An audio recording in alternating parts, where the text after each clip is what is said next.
ఈరోజు రాయలసీమ చరిత్రలోనే ఒక శుభదినం. సీమలో జల వనరులు పొంగేలా ఈరోజు మనం చేస్తున్న గొప్ప ప్రయత్నంలో మరో అడుగు ముందుకేశాం.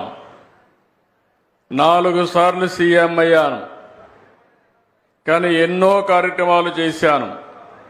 నిన్న మొన్న ఢిల్లీలో అనేక కార్యక్రమాలు చేశాను. కానీ ఈరోజు సీమకు నీళ్లిచ్చే కార్యక్రమం వల్ల వచ్చే తృప్తి, సంతోషాన్ని నా జీవితంలో మర్చిపోలేను. ఎందుకంటే ఒక్క విషయం మీరందరూ గుర్తుపెట్టుకోవాలి. సీమని మార్చేది ఒక్క నీరు. అదే సమయంలో దీన్ని బలంగా నేను నమ్ముతున్నా. నేను ఈ ప్రాంతంలోనే